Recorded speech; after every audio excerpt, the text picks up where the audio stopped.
and today is episode 3 of the Inside Scoop. For those who don't know me, and I believe I haven't been introducing myself in the past few podcasts, my name is Vaibhav Shetty, and I'm a professional kickboxing, boxing, and MMA athlete for India. I also happen to be the president of WBC Muay Thai and the first ever WKN champion from India.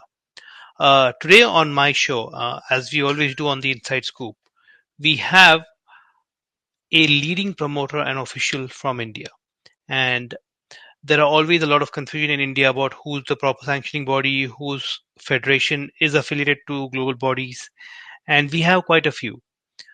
All of them doing very good work on their part.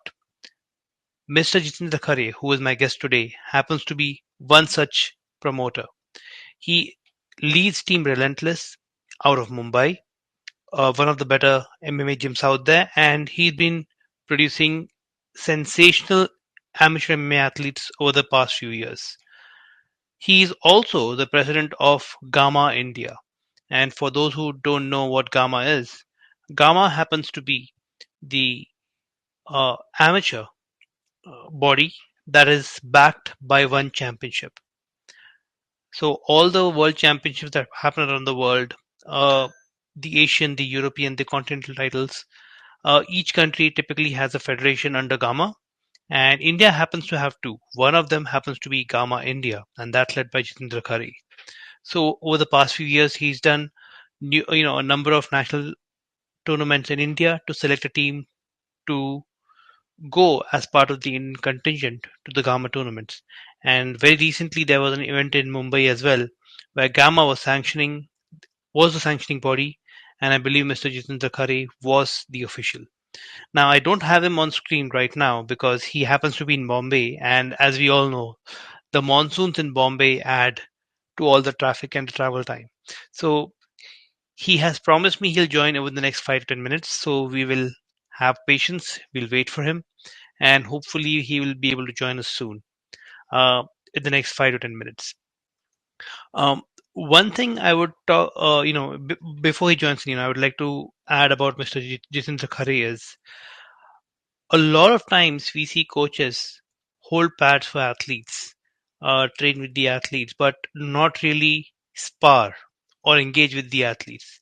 And when you look at Jitendra Khare, a lot of people cannot imagine that he's actively training with the athletes. But all the videos, all the photos I've seen, and when I spoke to other athletes, Mr. Jitendra Khare is always on the mats. He seems to be an exceptional grappler, and I believe he has competed himself in the masters level multiple times. And I see him coding, encouraging, and pushing his athletes to the limit as a sparring partner and a coach, which is a very good sign for Indian MMA. We had Siddharth Singh a few weeks earlier who does similar, and although he is much younger and still competing at the international stage as an athlete, and the comparison may not be, very fair, but the fact that we have coaches like Jitendra Khare who are taking the time out to hone their own skills and practice with youngsters, there is a kind of experience you give the youngsters when you are sparring with them that cannot be replicated by instruction alone. And that is where Mr. Jitendra Khare he excels. Uh, Few of the major athletes that are currently training with Jitendra Khare, for those of you who have been following in MMA, the names would sound very familiar. We have Akshata Khaddare, who has been leading the women's side of amateur MMA for quite a while, and she had some sensational wins. We have Vikas Rohil, who's a professional MMA fighter, and he's been doing very well. I believe he's suffering from an injury at present, but traditionally he's done quite well, and he is training under Jitendra Khare. And we also have Sumit Bhyan. Uh, I believe he did go to the Gamma and won a few medals at the international level for India. So Jitendra Khare has been doing some great work for Indian MMA. Uh, so I'm just hoping we, have him on screen sometime soon. So for those of you who are confused about, what is the difference between the two national federations that is in India. Who do we fight for? Um, we can talk to Mr. Jitendra Khare about it a little more. But just to give you a lay of the land, on the global level, we have two major amateur promotions or amateur organizations. One is the IMMAF, and the second is Gamma. And IMMAF was initially backed by UFC. I believe that funding is no longer there, but it is one of the older amateur competitions out there. Gamma is the newer one, but it's backed by one, and it's been making these around the world for the past few years. Uh, each of them have their national federations. IMF has MMA India, and that is the route I had taken when I was in amateur MMA to go to international competitions. Back then, Gamma did not exist, or had just started operations, and we had no idea what you know was needed to get to Gamma. Uh, Mr. Jitendra Khare has been involved with Gamma from the start, but for some reason, Gamma in India seems to have two parties involved simultaneously. We have Gamma India, led by Jitendra Khare, and we have AIMMAF, which is led by Mr. We'll get him online at some point as well. Uh, Interestingly, what this means is traditionally, what this would mean is the two federations clash with each other and the athletes suffer. However, in the last few years, what we've seen is both sides have been sending contingents as part of Team India separately to Gamma events. And that means there are more Indians or more Indian slots on the global stage. It may feel weird, it may feel a little, uh, political, the reasons for them to have this. But as an athlete, I believe that's a major advantage for India. Um, a lot of times when you enter an amateur competition or a national level competition, um, you may have a bad day.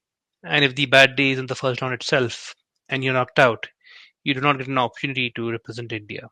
However, with Gamma and IMF, what's been happening is, typically people have been able to come back with the other federation, do extremely well, prove their worth over a larger set of matches, and then go to the international level competition. And what this has also done is this has given India a chance to win a lot more medals in the international stage.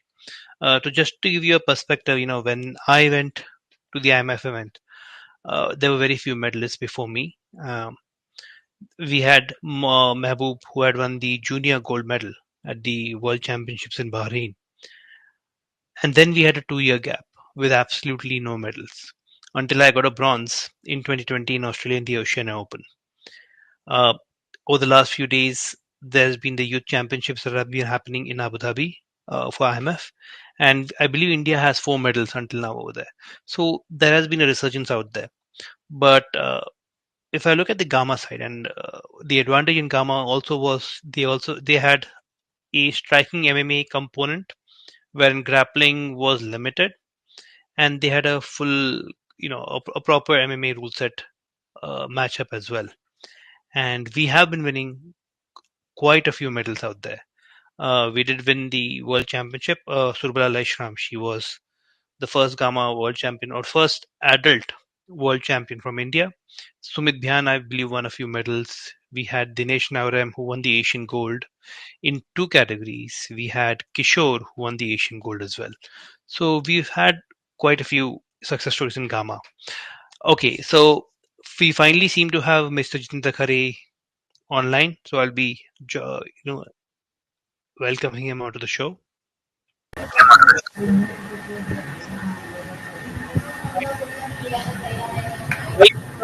Show. Hi there, can you hear me? So I can hear you. Yes, there's a lot of disturbance at the back, but I can definitely hear you. Better now? It's a lot better. Yes, and thank you for making it to the Yeah. show. I believe Mumbai traffic has been particularly bad. I'm really sorry. I'm really sorry. I know I'm late by 15 minutes. It's just, it took me like half an hour to cover 2.5 kilometers. So, yeah, I it's grew up in just. Mumbai. I grew up in Mumbai, so I completely understand. I believe your gym is in Andheri or somewhere near No, there. this is in Bandra West. Bandra, yeah. So the western suburbs, I understand, get very bad, especially in the rains and monsoon. So we completely understand. Yeah, it's in Bandra West, closer to. Hmm. Right.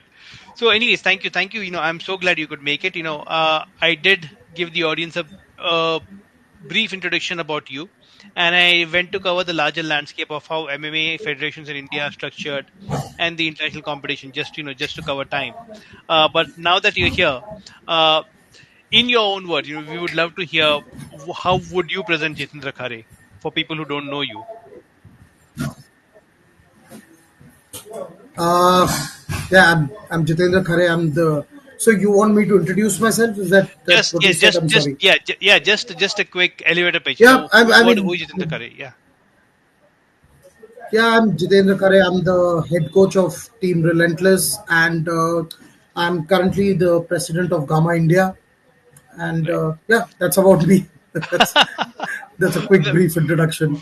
Very very modest introduction, but I see a lot of medals, and I believe there's a belt also behind you. That is amazing. Is that all the achievements of your athletes, or I believe you compete as well, even now? Yeah, that's the whole team's achievements. So we've got our wall right there and there. So Oh, brilliant. yeah, we try to keep adding the hardware to that. That's always good to see. That's always good to see. And I was just telling the audience that a lot of times we have coaches leading teams, and they are merely instructors. And then we have certain coaches who get into the mix, because I've seen photos, I've seen videos of you being in the mat, sparring with people, goading your athletes to push themselves further. And that is always very encouraging to see, because there is something that you can teach the athletes while you're on the mat with them, and that cannot be replicated by instructions. So I just want to know have you always been doing this, or what has been your approach to coaching?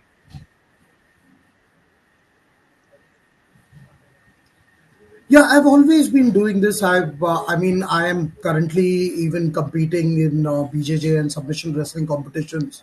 Right. So I like to, keep competing and training myself as well. And yeah, I would love to do an amateur MMA fight sometime again this year.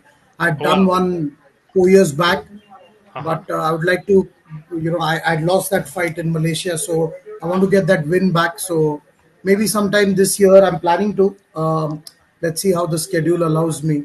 But Right. yeah, I plan to keep active myself because I truly believe that if I ask any of my guys to do something that I cannot, Hmm. that's not leading with an example, and that's unrealistic of me to keep demanding of them and not lead there with an example. I mean, I'm 45, I'm doing this, so if I can do it, I'm sure they can, and they should be able to do it better than me.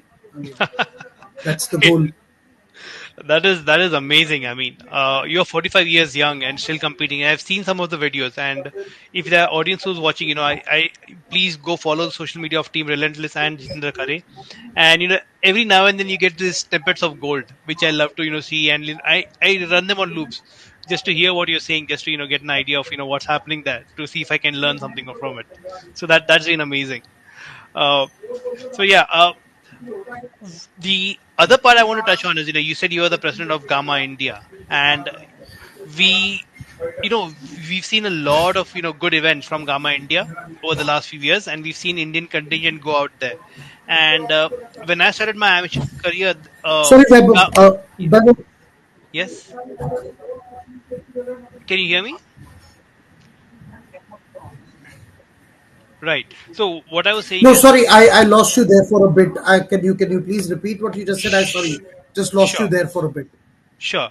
So I'm saying that you are the president of Gamma India, and we've seen quite a few, national tournaments over the last few years, and the Indian team being sent across to Gamma Asian Championship and to the World Championships from your side.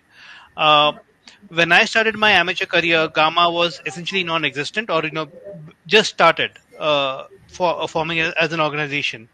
But over the last 4 years, we've seen a large number of medalists come from India, both in the Asian and the World Championships. Uh, What do you think has been the major difference between your selection and why athletes have been winning so often of late? So just to give you a brief background, Vaibhav, Gamma and Gamma India both started in 2019, Right, and what we've been doing is that one we have I'm sure you're aware we have a selection procedure before the Asians and before the World Championships. So one thing that we've done is we've been pushing to get a lot of athletes that are active and competing all the time hmm, to come out and represent Team India at the Gamma Asians and the World Championship. right, And it's not about one thing that we wanted to change was it wasn't about who was willing to pay and get there, rather who deserved to be there. And I think that's quite evident in the results that you've seen. Touchwood, so far we as Indian team have performed well in both the Asian and the World Championships, and right, we plan to keep that momentum going and if possible even improve there. right. Yeah, it's been great to see. And one of the striking things about Gamma is they've kind of redefined some of the rule sets that we were traditionally used to when we were watching UFC. Um, One very obvious change is there is striking MMA and then there's regular MMA, right? And some of our athletes have been doing very good in striking MMA. Uh, you personally, I mean, what is your take on striking? Because Yes. we keep getting mixed reactions on striking MMA. Some people love it. Some people are like, that's not real MMA. What is your take on it?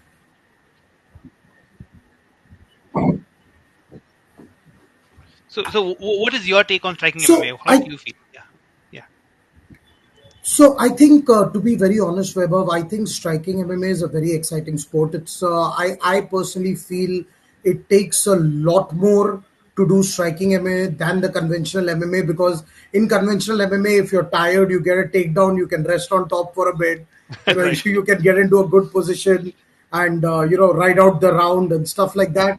Striking MMA gets very demanding. I mean, it's like you get a takedown, you're stood up, you go again, you get a takedown.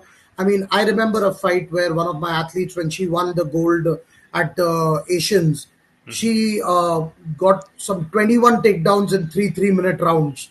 I wow, mean, that is crazy. I mean, that's difficult to do. right, I mean, that was really remarkable. The kind of stamina that takes. I mean, you all know what it takes to take down a guy who's actually stopping you from taking him down. right.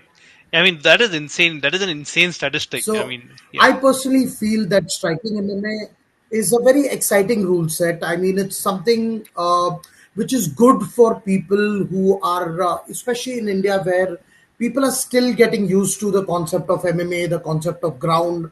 hmm, The ground game and the ground striking is not, I would say, the term appreciated, not appreciated as much as obviously the standing and trading and maybe even big takedowns. So I right, think it's a good, I would say, an introduction. hmm, Also, what we've seen is that it has allowed a lot of people from backgrounds like wushu and Muay Thai and other who initially didn't want to try their hand at MMA because they felt that obviously they were specialists in stand up and yes, did not give that much time to ground. So they hmm, felt that there was no space for them in MMA. But now with that, these people are really coming out and trying MMA, and I guess that is also one of the reasons why we are getting these medals, at the Asians and the World Championships, because striking MMA has been a big part of our medal tally. right. Absolutely, absolutely.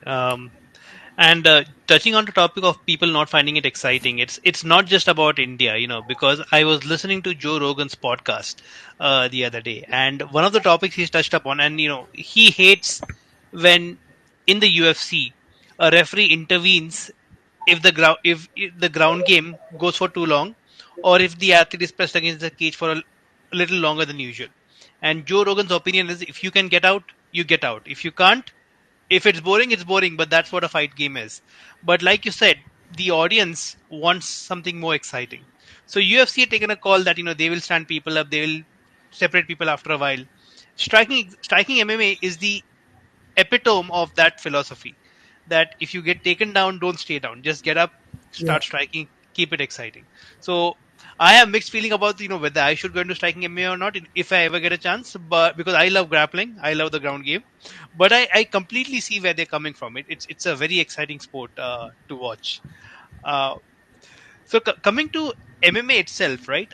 And if I go to pro rules in Gamma, uh, one of the striking differences is you can knee a grounded opponent, and the most shocking example of that came when Demetrius Johnson got knocked out by Adrian Morales in one of his previous title defenses. So, what is your take on kneeing a grounded opponent?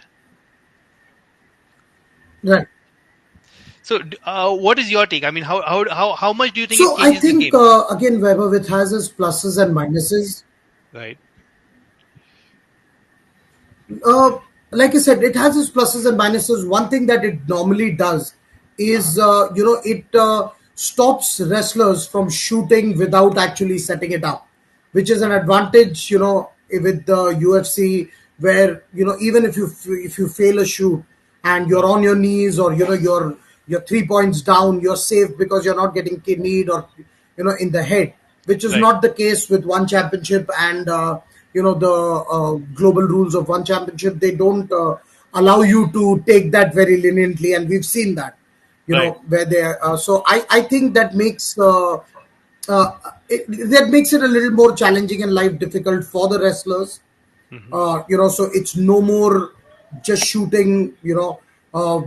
Especially I feel that when you are rocked, or Hmm. when you're hit, one of the things that obviously all grapplers like to do is start shooting at that point. Right. And it becomes much more difficult with these rules, especially if you can get kneed to the head. Yeah, that's game over very soon. Right. Absolutely. Um, and I like I said, the striking example was Demetrius Johnson, Adrian Morales, and on the other side we had Aljamain Sterling, who won the belt by getting needed and not able to continue the fight. So very distinct examples on both sides, and yeah, I mean, very clear example of why kneeing to the head should possibly be allowed. Uh, just touching upon the rule sets Yeah, a I little bit mean, more. I guess Yeah. Yeah. it looks brutal, but practicality is there. Right. Absolutely, you're absolutely right. And if you want MMA to replicate a real life fight, people are going to knee you in the head if you go for a takedown without defending yourself. So it's as realistic as it can get. Um, touching on the True. rule sets, right? Just one thing that people in India get very confused about, and even I sometimes struggle when I see a one championship match. Like if I see a UFC match and I mentally score the match, at the end of the match, I kind of know more or less what the scores should be and who's going to win. One championship has taken a holistic approach. They were like, you could be winning, but we're going to see the fight as a whole. And if towards the end we see that you are exhausted or you're about to get knocked out, even though you've been dominating the first 2 rounds, uh, there's a possibility that you will still win the entire fight, because at the end of the 3 rounds, it looks like you are about to finish your opponent. Uh, this was my understanding, but again, like I said, I don't understand the rule sets completely Right. well. So, for the audience watching it, because even the audience, I believe, gets really confused sometimes as to how does the result come out the way it does in one championship. Is there something you can add and share with the audience so that we can understand a little better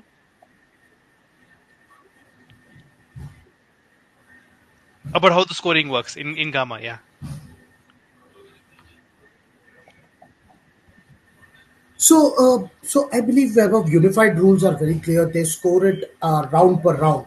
So at Yes. the end of the round, every judge puts in a 10-9 score. Yes. And, at the end of 3 rounds, it's a tally of all the 3 rounds, Yes. right? Right.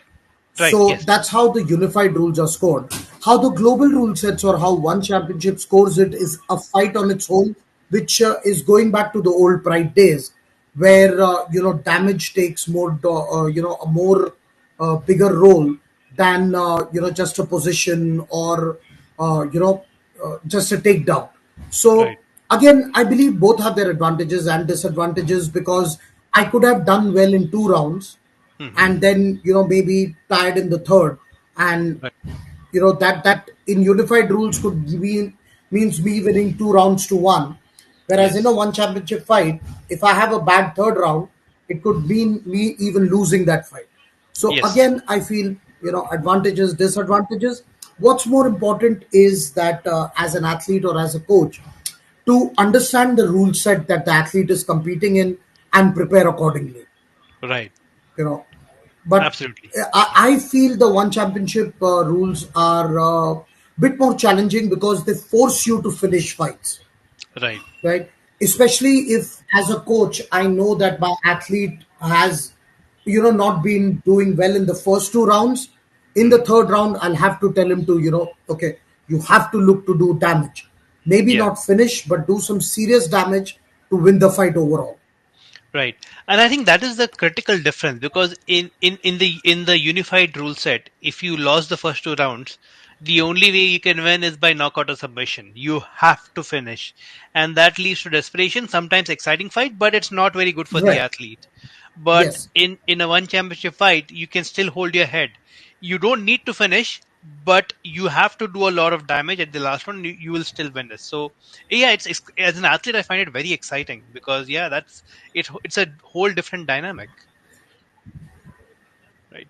uh, you also are a referee, and you do referee Yeah, a lot of because these I mean, matches. one of the arguments that people have had, Yeah, sorry, go ahead, go one ahead. of the arguments that people have always had is a fight like GSP Johnny Hendricks.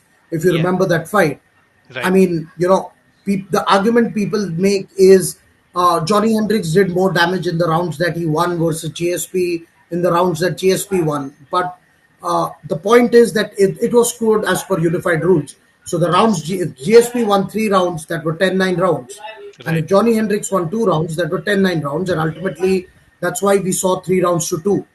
I mean, Yes. I'm not sure if, I mean, I'm sure, having watched that fight so many times, if that was scored as per the one championship, we would have had a completely different outcome. Right. Absolutely. So yeah, that's great to yeah, it's a great dynamic to have, to be honest, and I love it as a fan. Watching that different rule set sometimes makes it very exciting, because I certainly cannot predict anymore as to what's going to happen. Because in the UFC, I can very clearly say after the first two rounds, this guy has to finish. He's gonna go for broke. But in one, you never know what's going to happen next. So you have been the third man in the ring as well, a referee for a lot of these fights. What what has been the most exciting thing you've seen in the ring? In terms of athletes, the stuff they've done. Could you share something that you've seen in the ring that stands out to you?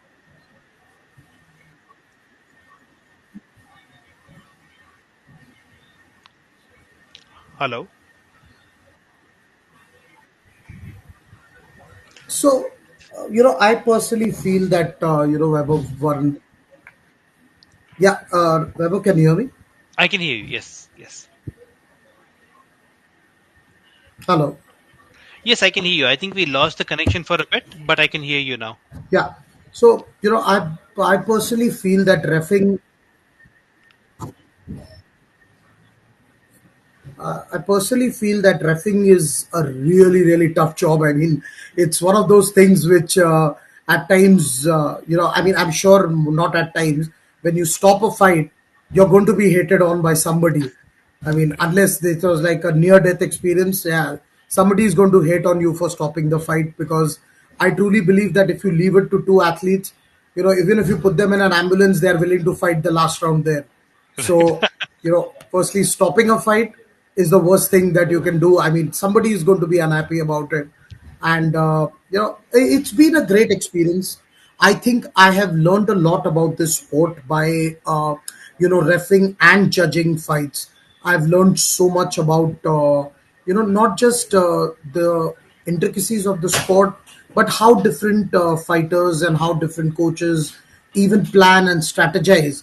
It's just a very, you get to experience that firsthand. You get to experience how their whole game plan changes with every round and stuff like that. Couple of, I mean, every time I remember I got my first referee certification under Stephen Percival in 2010, and I've been refing since then. And I think every event that I do, there's just something new that I learn. There's Mhm. something new, that new situation that's that pops up, and you just have to learn to adapt. And you know it helps that I think it helps a lot that I still train, and I still spar with my guys, and that helps me to understand the psyche of the fighters. Kind of figure out what they're going to do, or even if they are hurt. I kind of understand how long to let the fight go on. I can see fighters and see, if they're in it, they're out of it. So I think that helps me do that. I mean, just this Sunday, I was reffing one of the bouts, and so we had one of the fighters. He got knocked out, and he Right. started he was so out of it that when I stopped the fight, he started tackling me, and I had to just and I mean, I just have to control him from not Right. hurting himself anymore, Right. because I didn't want to sprawl on him or anything like that, because that would have been another concussion for him. Right. So yeah, these things are really challenging. Mhm. So I mean, he Oh, was he was competing, I think, if I'm not mistaken, on the 57 kg weight category. So oh having a wow. 100 kg guy sprawl on him at that E- point when he's concussed was a bad idea. Right. So it was just a very funny moment, in the sense that I was in two minds as to what do I do? Do I start grappling with him because I didn't want to hurt him anymore? Right. But at the same time, I wanted him to stop because he just kept going on and on trying to double leg me. So it was a very interesting position I landed up in, and yeah, I was like, yeah, I had a good warm up grappling match. Thank you for sharing that. That is like a wonderful story. And yeah, I completely get where it would come, because as an athlete, your instinct is to keep fighting even if you're concussed. And I'm sure he would have no idea what he was doing. But yeah, I'm glad you showed restraint, because had you sprawl on him, yeah, that guy was not gonna get back up anytime soon. So glad you showed the restraint out there. But yeah, it's Yeah, I amazing. mean, there were guys from the audience calling out that, choke him out. And I'm like, dude, this guy's already concussed. The last thing I need to do is choke him out. Yeah, the audience just wants blood sometimes, right? They just but yeah, it's exciting. I'm glad to hear that. That's great. uh and yeah, we currently I mean, you said you started in 2010, right? So I just want to turn the clock back a bit, because if I go back to 2010, people in India did not even know what MMA means, right? And even the rule sets globally were not very well recognized. It was still, even the UFC was still trying to figure things out on its own, although they were the pioneers. uh, what drove you into getting this, and what was the journey like to get into this and then come to where you are now?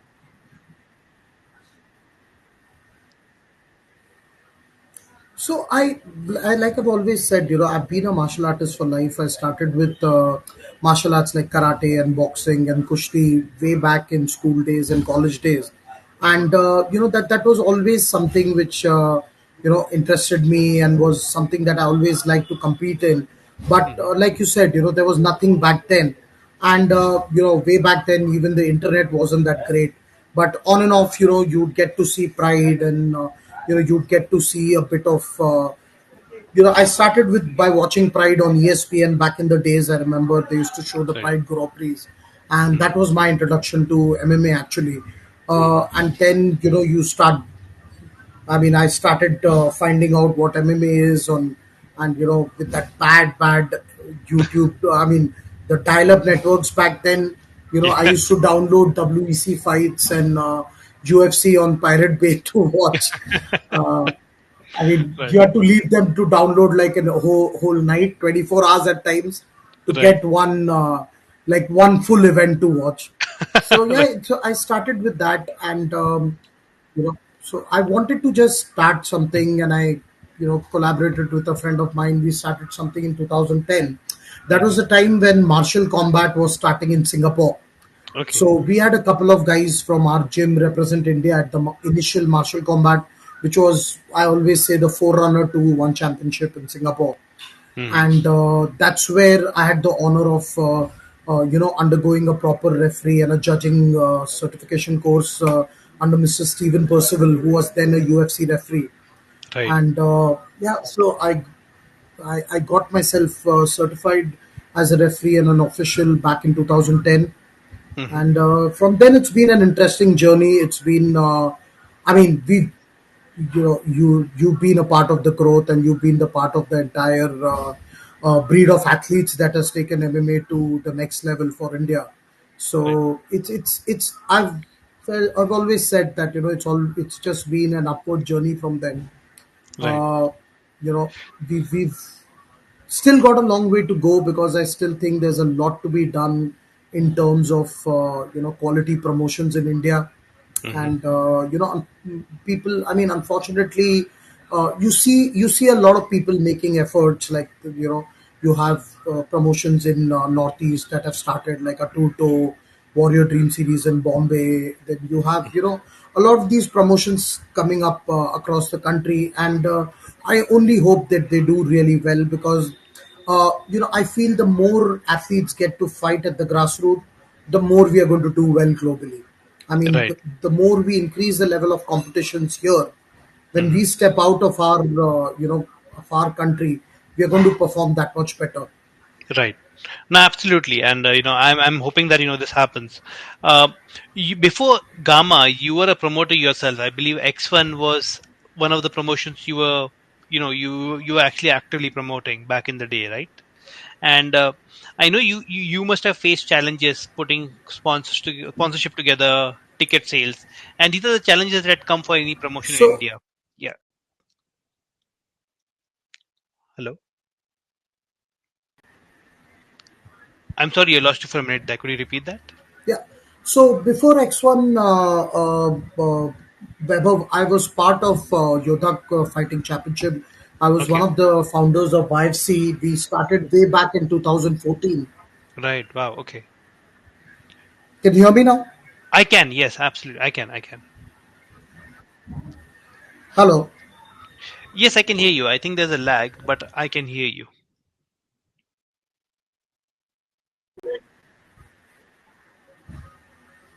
Yep.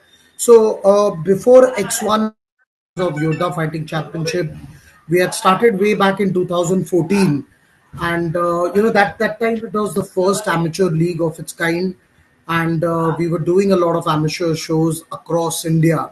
At that point we were doing a lot of shows in South, even in the Northeast and West, and so that was the first promotion I was involved in. We were a couple of, we were actually three of us that had started that. And unfortunately, in 2017, 2018, because of lack of sponsorships and other things, we had to bring YFC to an halt. Right. At that point, I was approached by a couple of, again, like-minded people who wanted to start a different promotion, Hmm. and that's how X1 came about. Right. Right. Okay, that's interesting. No, I seem to have lost your video feed, but I can hear you clearly. So what we could do is, if you was it possible for you to rejoin, because I think your video feed has been lost, and if you rejoin, I may be able to get you Okay, back. I'll just join again. Sure. Yep, I'll just join again.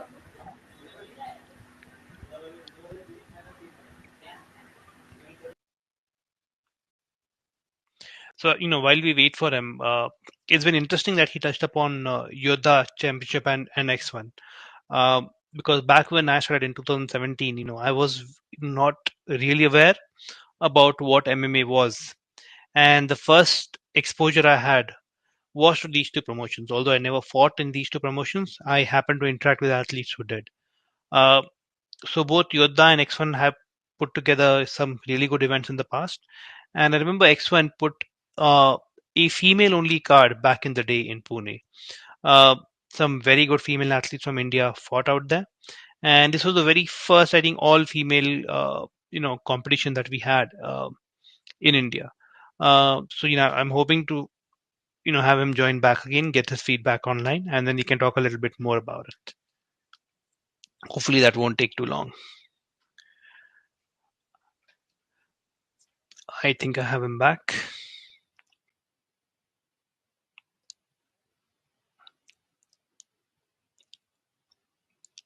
Hello,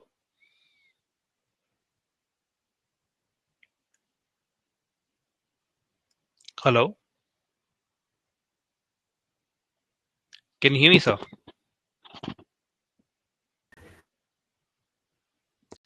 Yeah, we have Mr. Jitendra Khare back. I think we are having some network issues, but hopefully we can power through for the rest of the show. Can you hear me, sir?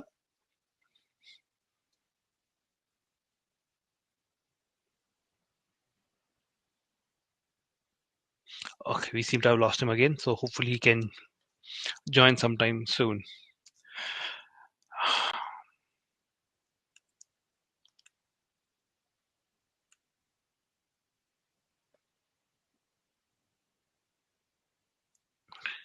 Should be rejoining anytime now.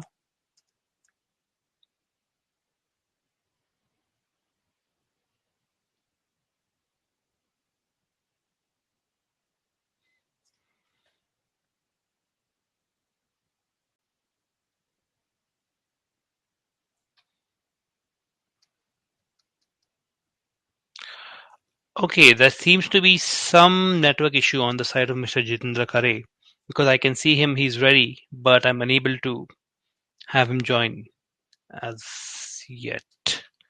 So what I can do is I can give him a call.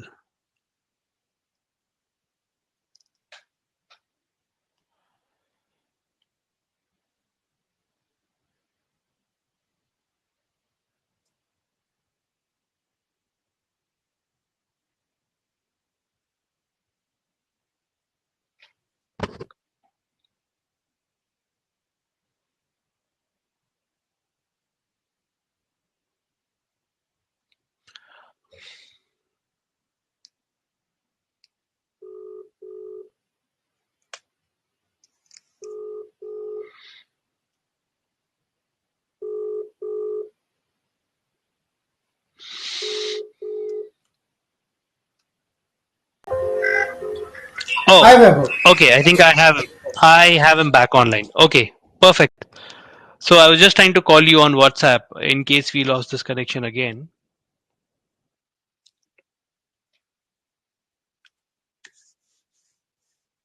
And we lost him again. Can you hear me?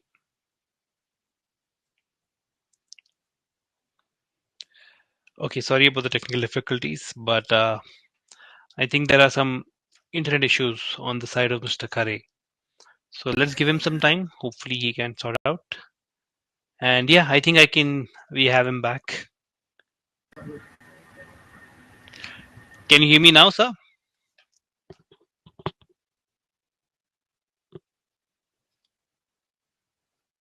Hello. Can you hear me now? Yes. So unfortunately, I can hear you. Yes, the video feed keeps coming and going. I think there may be network issues on your end, but if you can hear me clearly, we can just continue the way it is right now.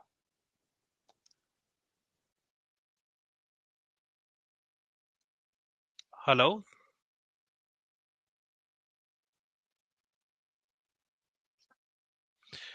Right. So you're telling us about X1 and Yodha, and we heard about Yodha. Could you talk a little bit more about X1?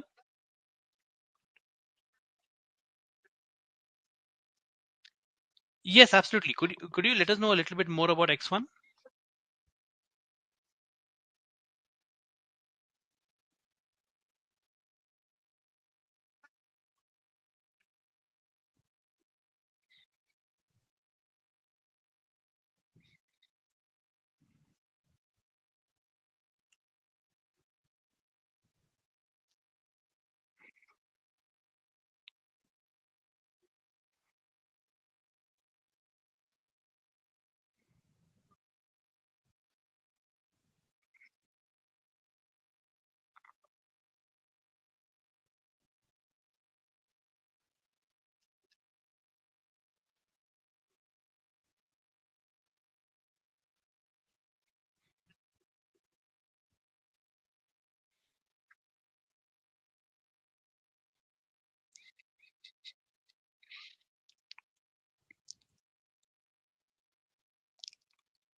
Right.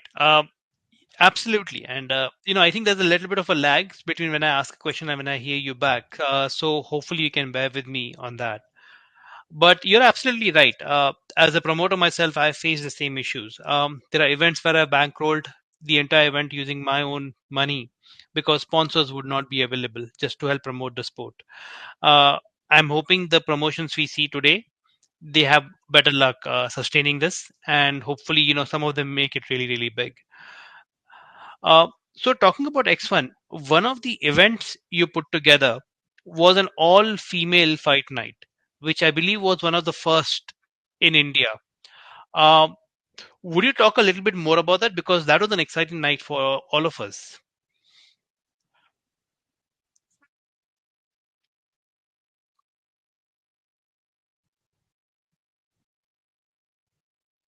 Mhm,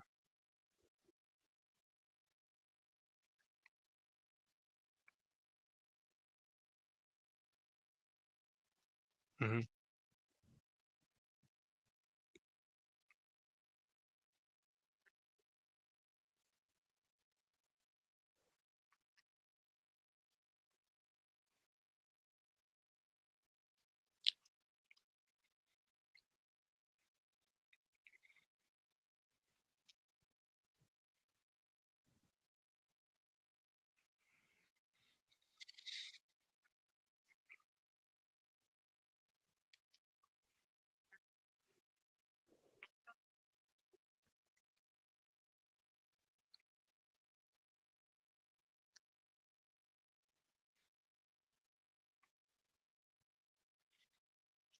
mhm,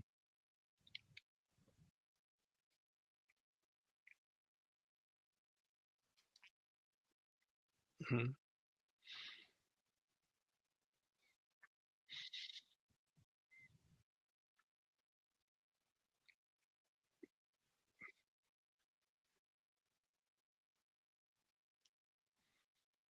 Right. It did. It did. And I loved watch. I mean, I could not watch it live. I saw videos of it later, but we had some very exciting fights in the card. And one of the people I trained with was Surbala, and she had fought out here. And I believe she eventually went to win gold at the World Championships as well at Gamma. And this was the first big stage or proper big stage in MMA that she fought at. So exciting card overall. I'm sure it must have been exciting for you as a promoter as well. But how was the response of the crowd out there? Because I believe this was done in a pub in Pune.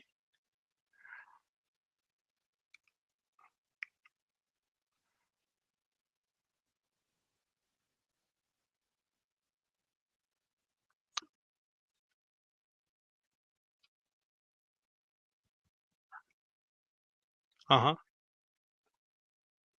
Okay, okay. I'm sorry, my bad. But yeah, I mean, for both events, what was the crowd reaction like? Mm-hmm,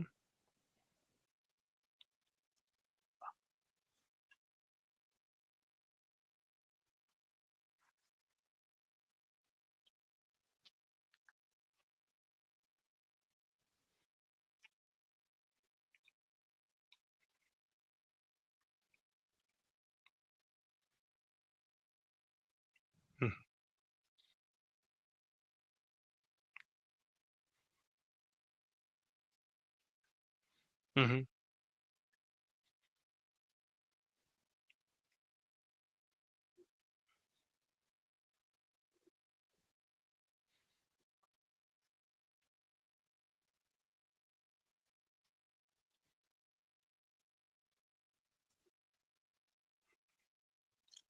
right.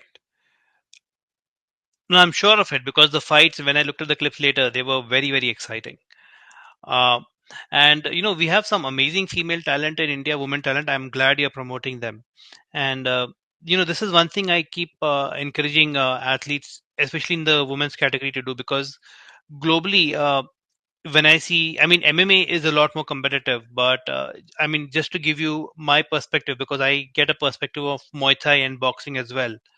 If I just give you a perspective of boxing, any boxer, whether it's a male or female boxer, to get a chance at the world title, the rule clearly states that you have to rank in the top 100 of the world rankings.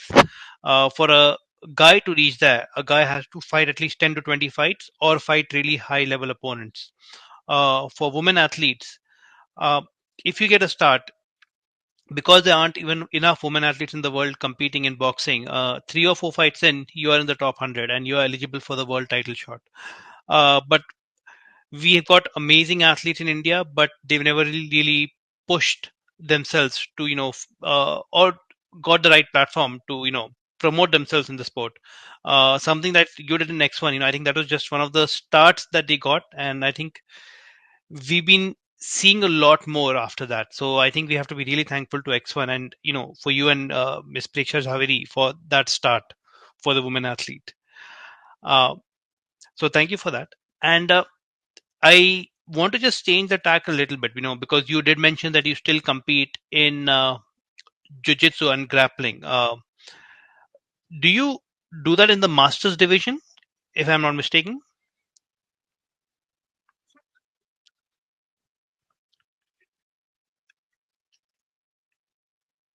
Right,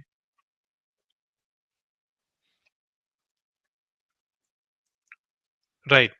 So this is something that jiu-jitsu, right, has been very open in doing. They've been creating masters division to make it accessible for people who continue to train as years go by, and it allows people to be comfortable getting on the mat and competing, knowing that there'll be other people their own age. Because a lot of times when you cross 30 or 40 years of age, you have the mental block of not wanting to compete with teenagers or even 20-year-olds.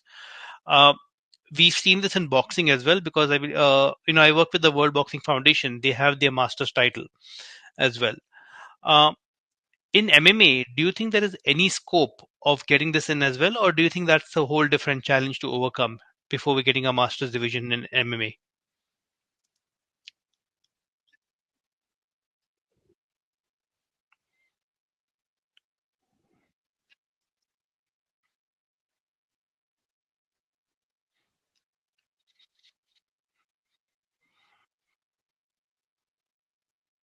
Hmm.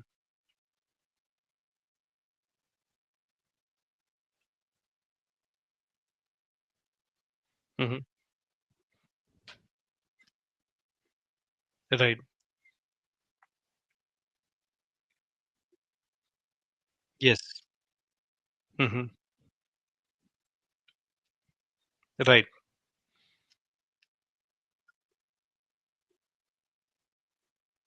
Hmm.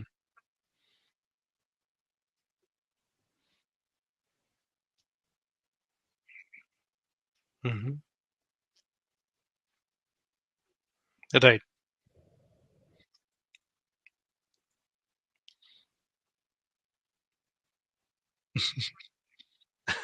Right. No, I completely understand that because right. No, I completely understand that. And because I love grappling, and I had built my game around grappling until I decided to change and get to more of striking, just to get that additional exposure and get out there. But striking is hard, and I've had a couple of concussions, and I don't recommend this to people who don't want a lot of brain damage going ahead. But yeah, I see your point. And the same concerns are there in masters boxing. And just to share my observation, it's very it seems sometimes to be more of a business opportunity for a lot of these promotions, because when you have a masters event, typically a person fighting in masters, he's about 40 years of age, right, in boxing at least. He would have already set up his life, he would have a family, he would have a friend circle, and when these fights happen, the every athlete guarantees at least 10 people turn up to support him in the match. So for the promoter, that's 10 seats sold. And a lot of times these are in the ballroom, and they sell these seats by tables, where you pay for not just your seat but also for the food and drink, which the promotion makes money out of. And this is a concept I believe India has not really experimented with a lot. Maybe the white collar boxing which happened in Bangalore did, but in India the promotions typically have not taken this route. Do you think there's a scope for people to do that, or or what is your opinion on something like this, where a masters boxer he's fighting, and or a masters athlete is fighting, and there are tables being sold around the ring where the friends and acquaintances of the athlete come and buy the entire table out to watch the fight. What is your take on this whole business scenario?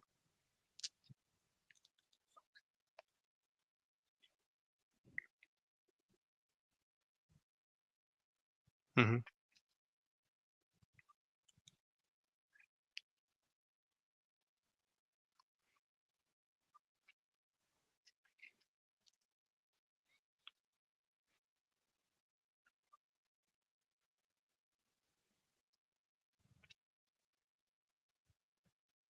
Yes. Right. Right.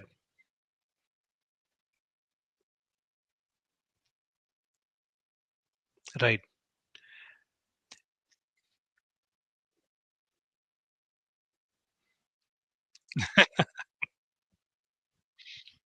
Right.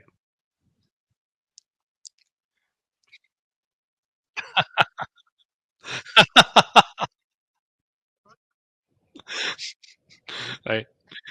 Mm. Right. This is something in India I've noticed. Something. I mean, this happens around the world, but in India especially, right? If you typically are doing well in this sport, right? People sometimes or oftentimes, want to find ways to see you fail, and I don't mean this in the wrong way, but this seems to be kind of like a throwback to the era where there were a lot of these traditional karate based organizations, and each one was trying to promote themselves as being the most legitimate.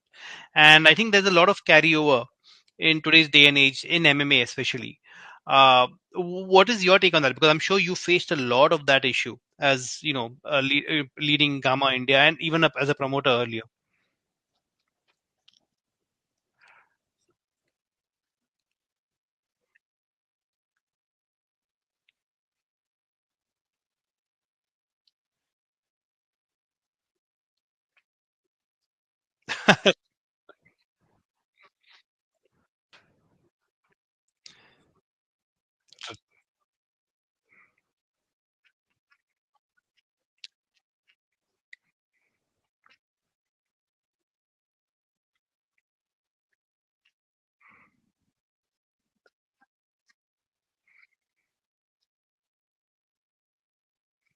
Hmm.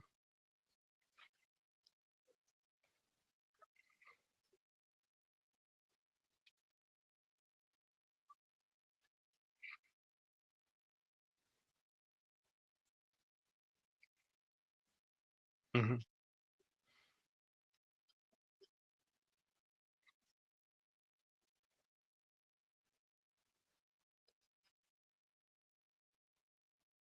Right.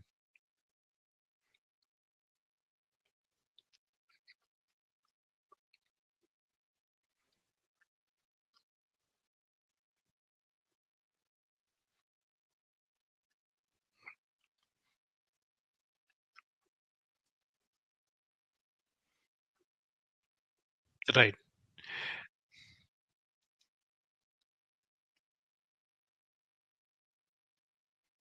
Mm.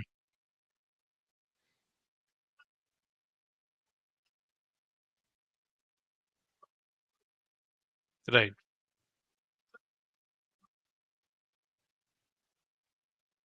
Hmm. Yes. Right. Yeah, it's tough. You're right. Yeah. No, I mean, I could not have put it better myself. I mean, that Dave Chappelle quote is yeah, it's amazingly apt for the situation. So yeah, thank you for that. Uh, this is something I think it's become more and more prominent recently because when I started fighting amateur MMA, right? I had no idea, and like you said, even I started competing because I loved competing. I have a stable job, I have a full time job, I make my money there. I do not need this for money or for or for anything else. It's just the joy of competing. But I realize a lot of young people coming in, today they see the Khabibs of the world who have been undefeated. They see the Floyd Mayweather's undefeated, and they see the money that or the attention that they receive. Whereas, probably you and I, we grew up with people who have actually lost, come back, and had that rocky moment and continued, to improve after that. And I believe there's been a major shift in the mindset just looking at these two generations of fighters. What is your take on that? I mean, have you seen this among the athletes that you train?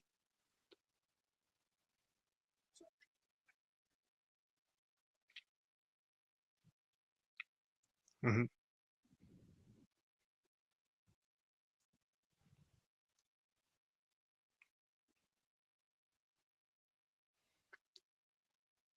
Right.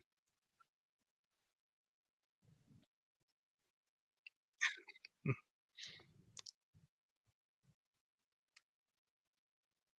Right.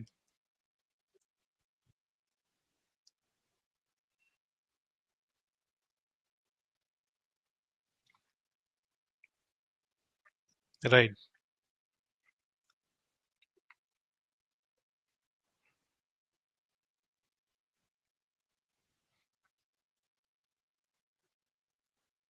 Right. Right.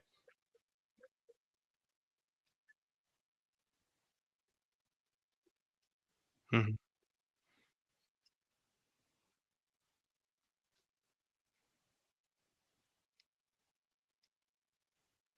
Hmm. Yes.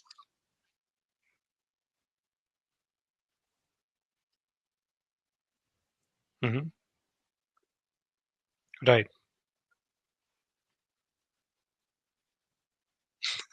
Right. Right.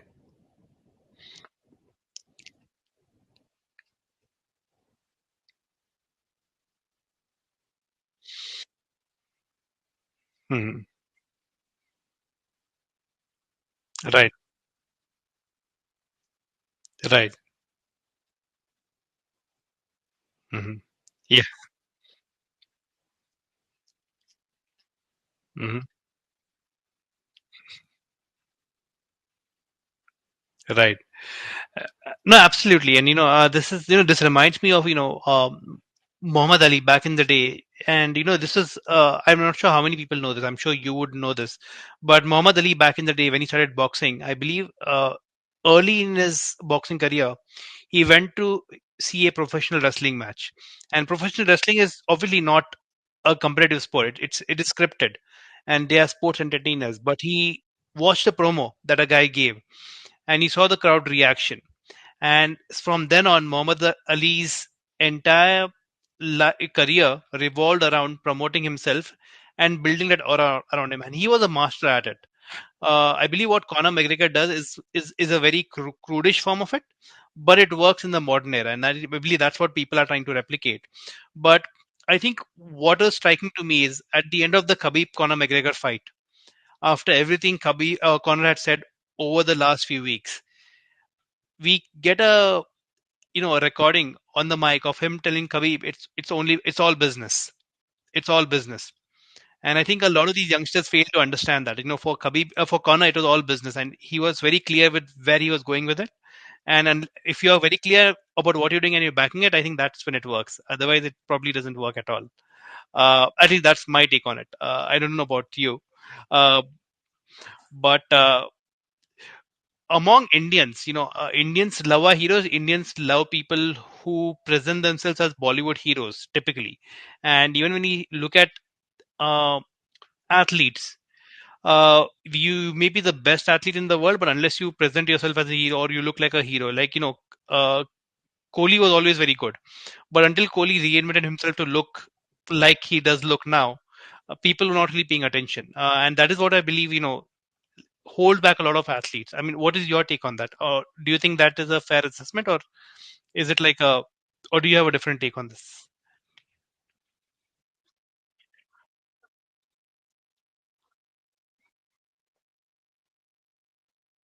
Mhm.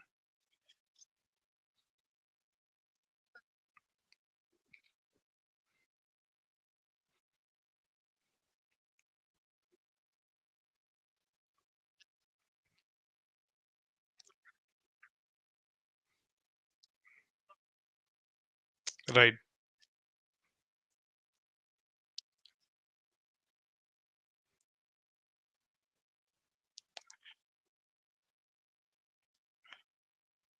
Right.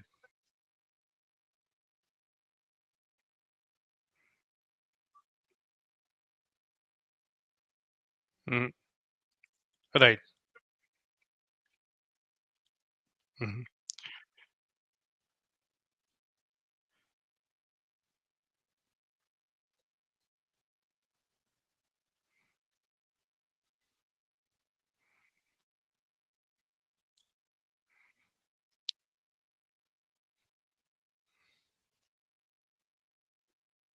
Right.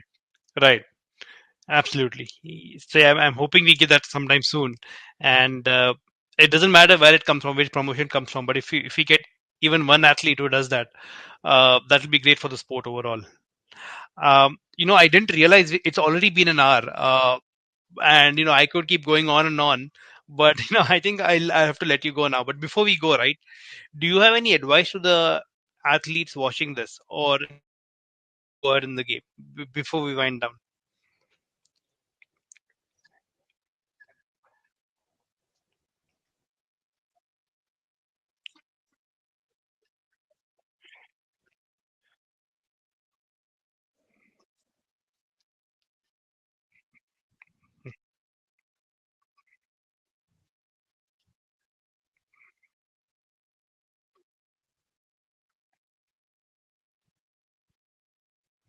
Right.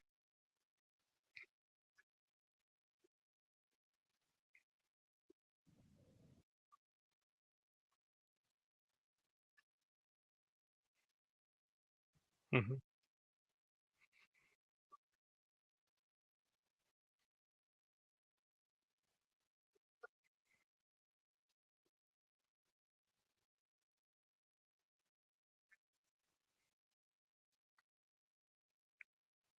Right.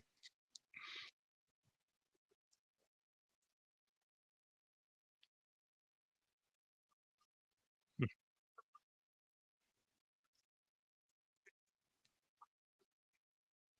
Right.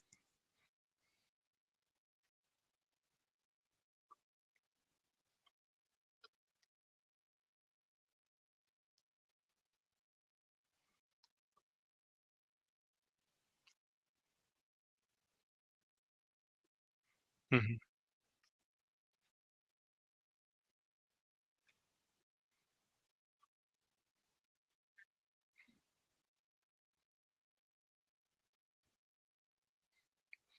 Hmm.